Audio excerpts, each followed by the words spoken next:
What's up everybody, welcome back to my channel. Today we're going to be unboxing a new keyboard. Let's check it out.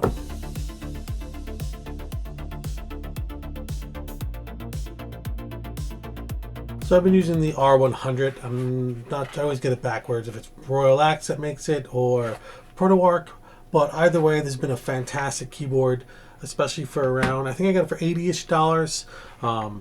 I actually had a problem with it. The switch on the end here that I use to switch back and forth between my computers, that operates as like a cheap K in the KVM function for me, got really loose and wobbly, and I reached out to them and they were totally cool with about it. They just sent me a new one. This one's been perfectly fine. I did mod it and 3D printed a delete key. I kind of just like the clash of the color there. It's not very nice looking, but it does work. And because of how nice this keyboard is, and it is nice, I do really like it, it sort of made me a snob. I took the other one that they let me keep. I didn't have to send it back. I put it at work, and I do love this keyboard. That being said, it inspired me to sort of step up my game a little bit. I'm going to take off this goodbye reflection. This is the Keychron Q5 HE. This thing is a beast. It is super heavy. I was watching a Hippiotic, whatever that sound is that he makes. It made me kind of, you know, I don't have the, I guess, the attention to detail or the desire to build a custom keyboard. And between his videos and some other videos, I sort of landed here. I like the idea of a full number pad. I don't know what isn't included for 96 compared to 100% layout. I don't remember off the top of my head, but this apparently has some really awesome switches, some good stabilizers, all that stuff, and a high polling rate as well. Now this has the Nebula linear switches, so there shouldn't be any like bump or anything like that in there. Hopefully this thing's not beat up. Not sure if that's upside down or not, but wow. Quick start guide, pretty nice. It comes with all the extra keys. Warranty information. Interesting. Kind of goes over a little bit about the keyboard. We don't really care about that right this second.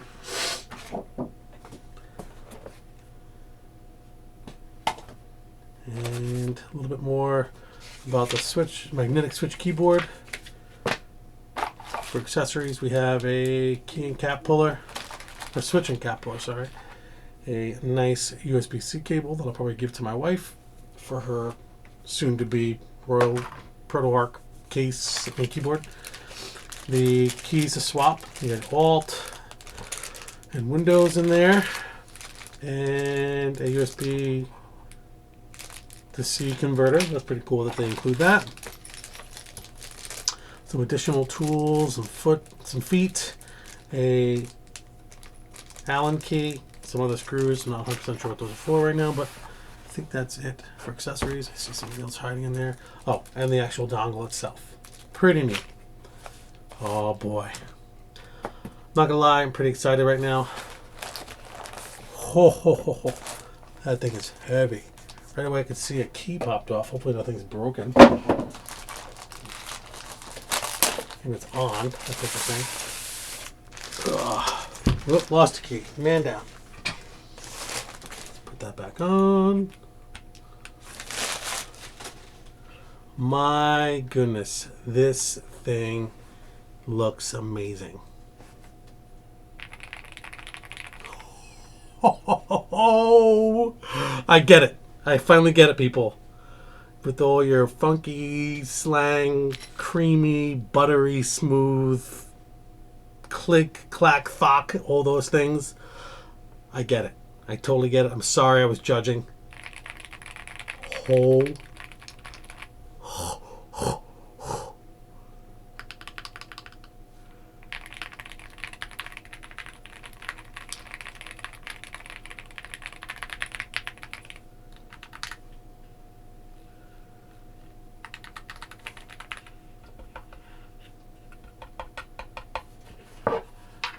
Oh boy. So, if you don't know anything about this keyboard, it's an all aluminum designed chassis. Top case and bottom case are all aluminum. This thing, if I drop this on my desk, it's going to do damage.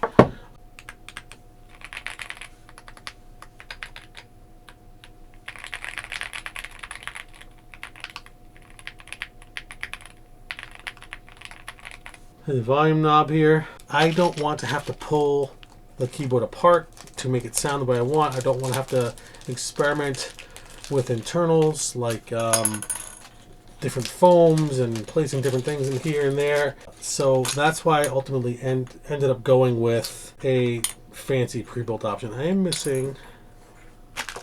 Am I missing the other Windows keys? Maybe I'll leave it. I'll just be all crazy. I'll be one of those guys that's right down the middle.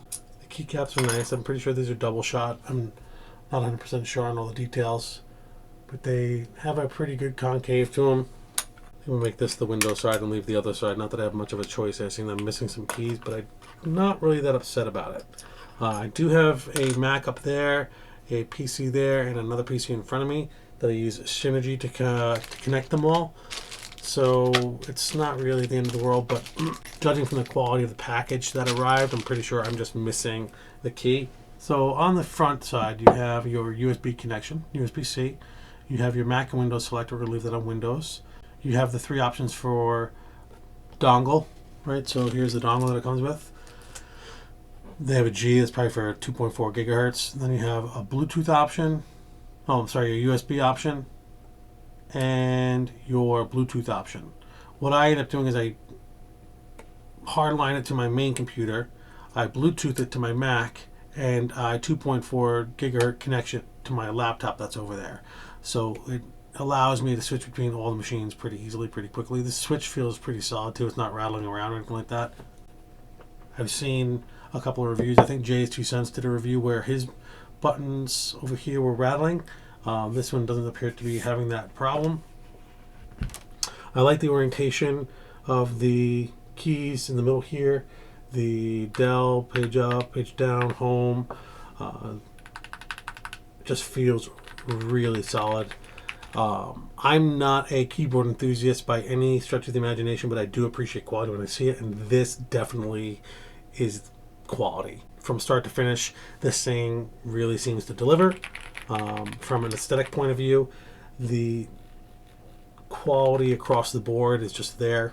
To be fair, I will say this keyboard is a little bit more expensive than I normally would pay. I believe it was about $250, but I did have a couple of gift cards for my birthday that just passed, so it kind of took a bunch of the sting out of that.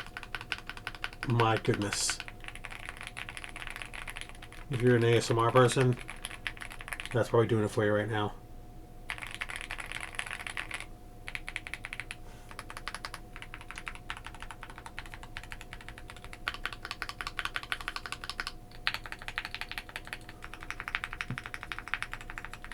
Now, one of the things that's cool about this keyboard is it has Hall effect switches. So there's no mechanism inside of the switches that like makes a contact or anything like that. There's sensors in the PCB that detect a magnet on the bottom of the switch and the distance there, between the two. And that allows you with software to adjust sensitivity. So it's not just a matter of an electrical connection that gets made. It's the actual keyboard sensing how far away the keycap is from the top of the throw to the bottom. I don't know if throw is the appropriate word, but it's what I'm using right now. So if you're like me and you're not necessarily looking to build your own keyboard, but you want something that's similar quality-wise, some people might argue with that. Wait, these are backwards, aren't they? Oh, was that driving anybody else crazy? Just broke my brain. This is your volume knob and unmute, and if you push it down, it also mutes. I have a Stream Deck that I primarily use for that, but it'd be nice to have quick access to that as well. The keycaps are fine, good enough for me. The legends are very viewable here. These have south-facing LEDs, so you're going to see them downrange. I probably have a better view where I'm sitting than you do from the camera. They're not shining through the letters and numbers on the keycaps, but that's not something I really struggle with at all, so I think I'll be fine. Yeah, all I can say is if you are a poser like I am to the keyboard game, this is definitely a high-quality option that checks all the boxes. It's got a very decent weight to it. Shockingly heavy. It sounds fantastic. It feels good when you're using it. Let me type a little something here.